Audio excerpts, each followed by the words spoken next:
intrépidos, aventureros, seductores, románticos y también un poco golfos. Las historias de piratas nos han cautivado desde siempre en literatura, cine y televisión.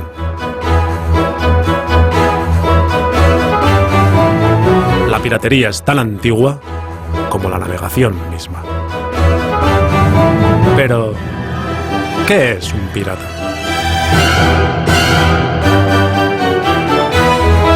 El pirata es un bandido que se dedica al robo y al saqueo marítimo. Se apropia de aquello que no le pertenece y lo hace fuertemente armado y al margen de la ley. En ocasiones, cuentan con la protección de un Estado o una nación y actúan en su nombre bajo lo que antes se denominaba patente de corso. En tal caso, se denominaban corsarios.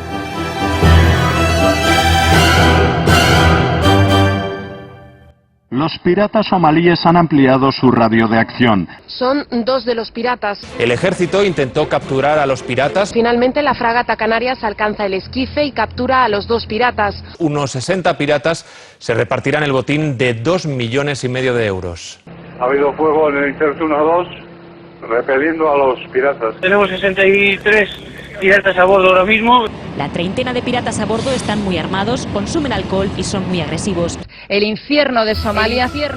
En la actualidad, la piratería en Somalia acapara los medios de comunicación. Pero, ¿existe tal piratería? ¿En qué consiste? ¿Y quiénes son realmente los piratas? Para averiguarlo, es necesario retroceder hasta el origen.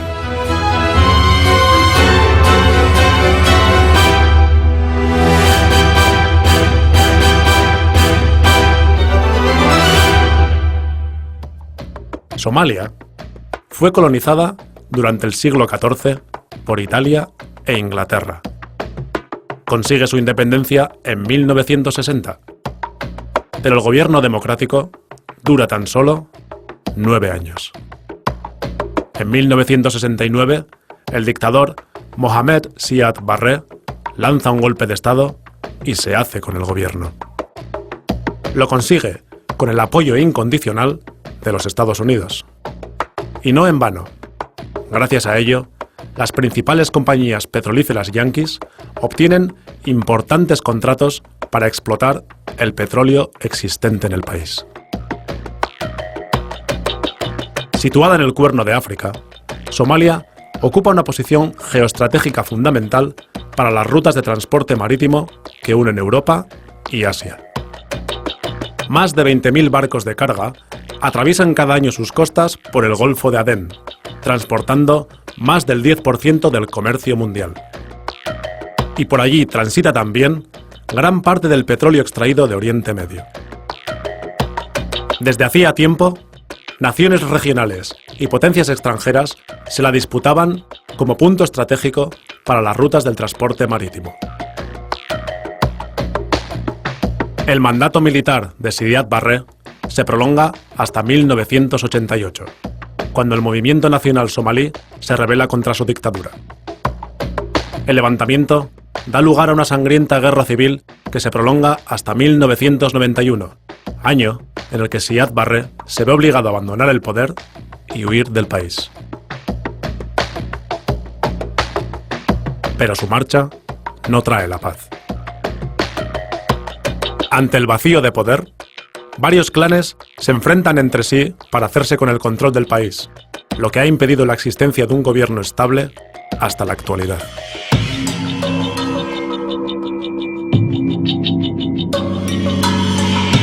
La guerra civil tuvo consecuencias devastadoras para la población somalí. Más de 300.000 muertos, 1,5 millones de desplazados y una terrible hambruna que afecta a todo el país, agravada por la pertinaz sequía. Hoy en día, el frágil gobierno apenas es capaz de hacerse con el control de la capital. Los enfrentamientos entre las diferentes facciones son constantes. La violencia, el caos y la anarquía reinan en las calles de Somalia y está considerado el país más peligroso del mundo.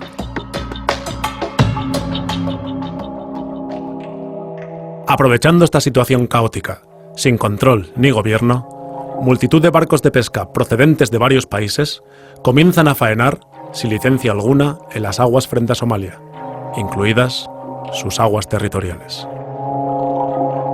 Estos barcos, procedentes de Estados Unidos, Asia y la Unión Europea, practican un tipo de pesca denominada IUU, pesca ilegal, no declarada, no regulada. Su incesante y descontrolada actividad, empleando artes de pesca prohibidas en otras regiones del planeta, está terminando con las reservas pesqueras de un país que carece de autoridad y medios para proteger sus costas. En la actualidad, más de 800 barcos de distintos países pescan en la zona.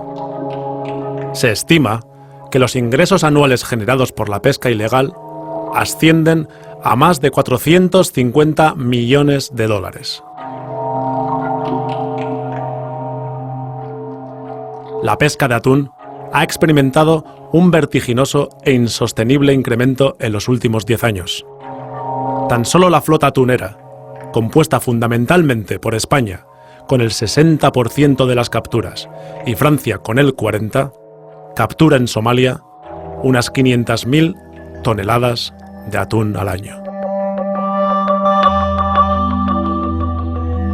Las flotas pesqueras de las grandes potencias, con la Unión Europea a la cabeza, contribuyen de esta manera a empobrecer a una de las regiones más miserables del mundo. Roban la principal fuente de proteína de su población y terminan con la forma de vida y sustento de los pescadores locales. De esta manera, se condena sin remedio a un frágil país que agoniza y muere de hambre.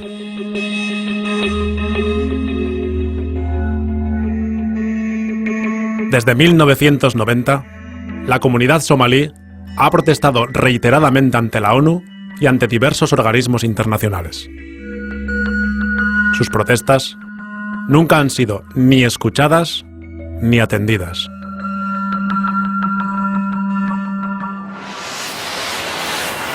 El Grupo de Supervisión para Somalia de Naciones Unidas también ha constatado y ha alertado en sus informes sobre la depredación sistemática de la zona llevada a cabo por flotas de pesca extranjeras.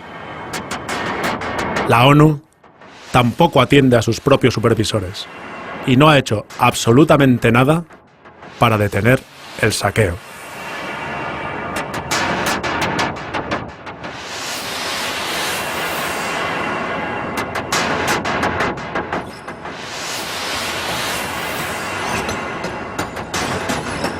Pero la pesadilla no termina aquí. Desde la caída del gobierno en 1991, otros barcos comienzan a aparecer también en la costa somalí. Su actividad es más misteriosa. Los barcos se adentran en sus aguas territoriales, vierten barriles al mar y se marchan. Esta sospechosa actividad alarma a los pescadores somalíes, los cuales intentan disuadir a los cargueros que realizan los vertidos. Pero no tienen éxito. Los vertidos continúan durante 14 años.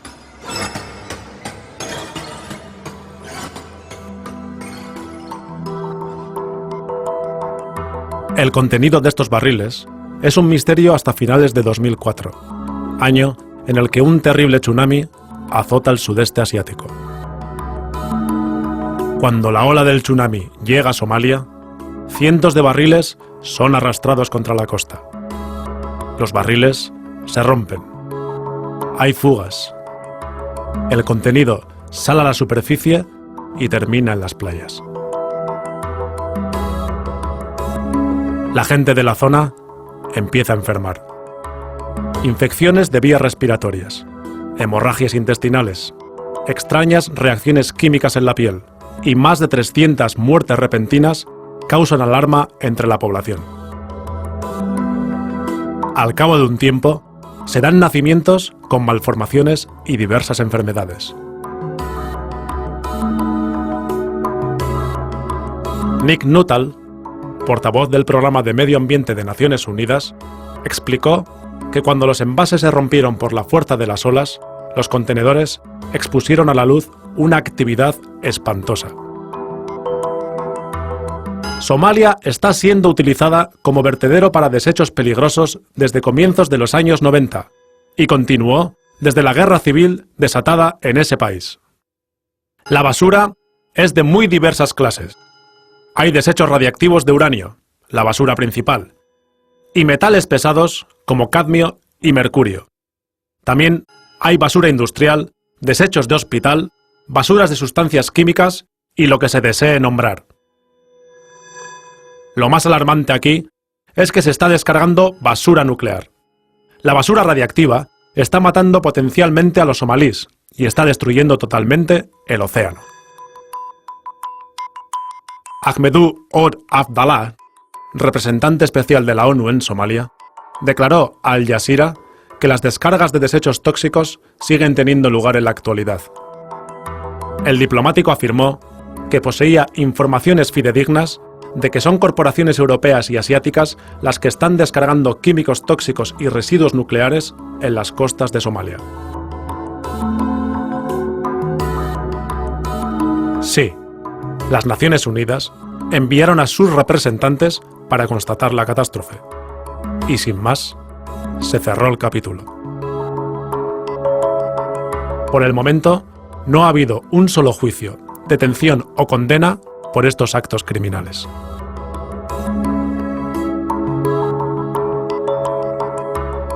Y esto no ocurre únicamente en Somalia. Las aguas de otros países africanos, como Costa de Marfil, Nigeria, Congo o Benín, también son empleadas como vertederos tóxicos por los países industrializados.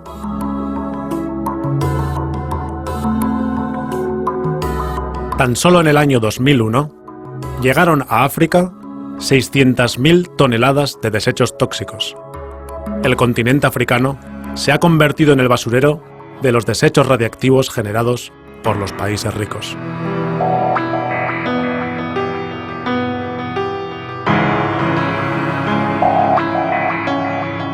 Un país devastado que muere de hambre. Los países ricos acuden para arrebatarles la pesca y de paso contaminar sus aguas con basura tóxica y nuclear. Este es el contexto en el que aparecieron los hombres que algunos medios denominan piratas.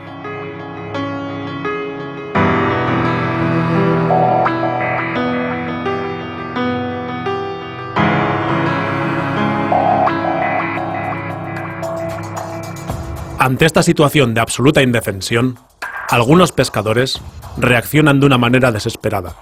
Comienzan a liarse en pequeños grupos armados y, usando lanchas rápidas, intentan ahuyentar a los barcos pesqueros extranjeros y disuadir a los buques que descargan residuos en sus aguas. Hace muchos años solíamos pescar muchísimo, lo suficiente para comer y para vender en el mercado.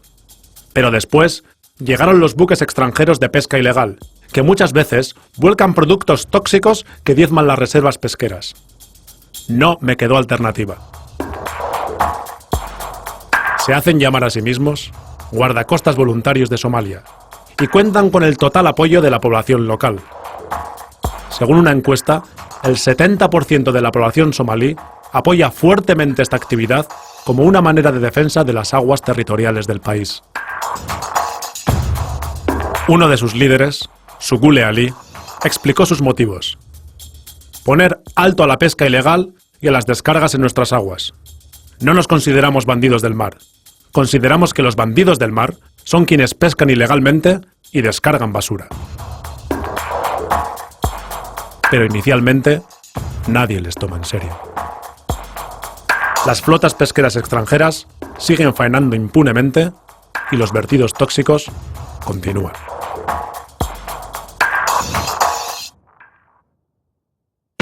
Teniendo en cuenta que todo esto ocurre en un país plagado de armas y dividido en bandas rivales, a estos pescadores pronto se unen excombatientes y terminan convirtiéndose en grupos fuertemente armados. Intuyen un lucrativo negocio en la captura de estos barcos y la exigencia de un rescate. Cuando comienzan a retener barcos, la zona se va despejando y las flotas extranjeras dejan de llegar con tanta frecuencia.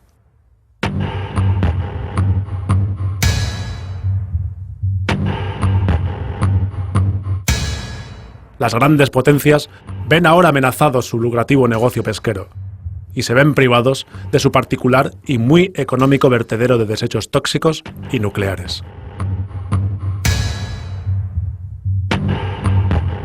La ONU, que ha ignorado sistemáticamente las reclamaciones somalíes, sí que escucha ahora a los países afectados por estas acciones. España y Francia, países con importantes flotas pesqueras en la zona, encabezan la petición de una reacción militar conjunta.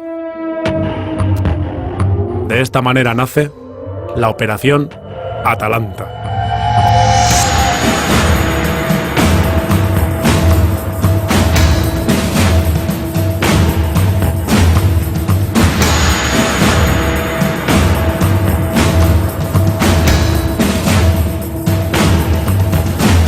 La misión dispone inicialmente de 8 buques de guerra, barcos de abastecimiento y aviones de reconocimiento y vigilancia.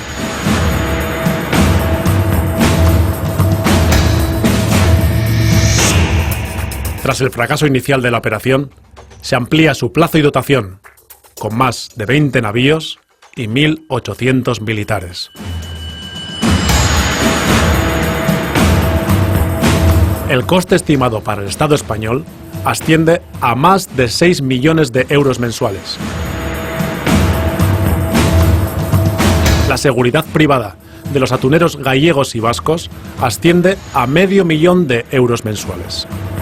El gobierno español se hace cargo de la mitad de este coste haciendo uso de los presupuestos generales del Estado.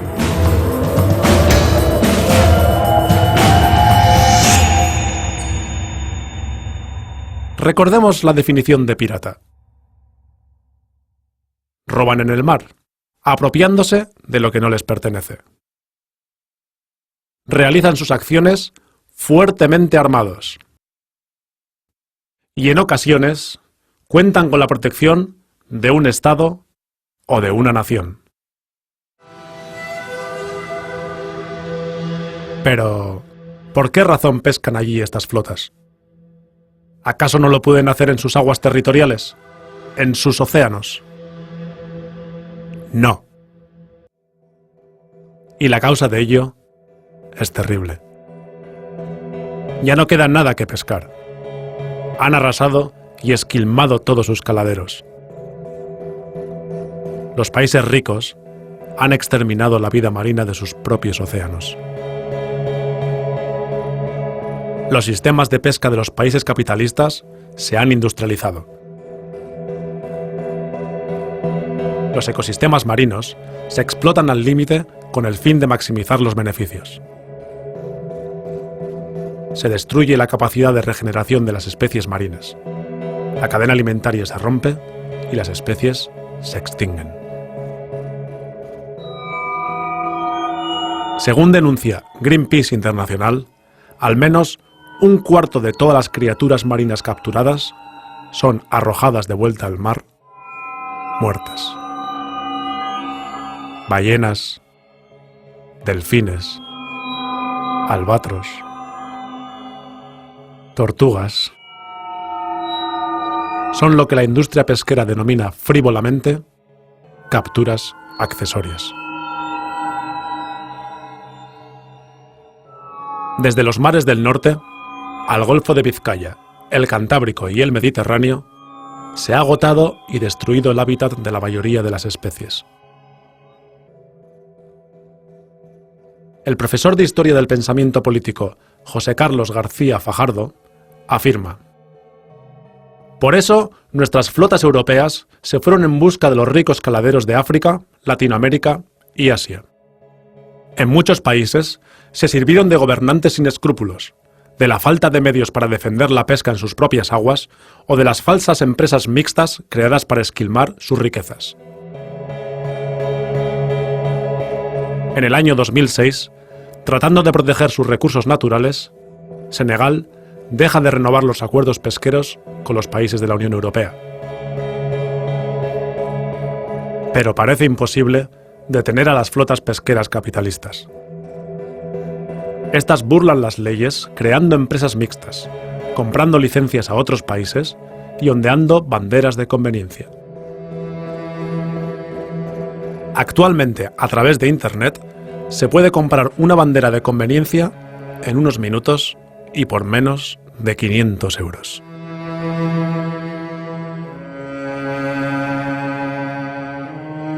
En Senegal, los barcos de pesca han dejado de ser útiles para su fin original y ahora se emplean para transportar inmigrantes que buscan un futuro mejor en países europeos.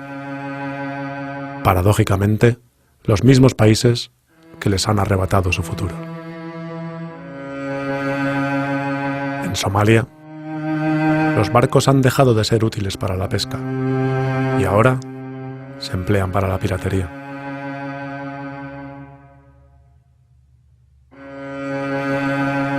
La Conferencia Global de los Océanos decretó que el 75% de los bancos de pesca mundiales ha desaparecido. La FAO también alertó de que el 80% de los caladeros mundiales están sobreexplotados y el 30% de las especies marinas se encuentran por debajo del límite biológico de seguridad. Por todo esto, diversos estudios científicos calculan que en el año 2048 se habrán agotado todos los recursos pesqueros del planeta.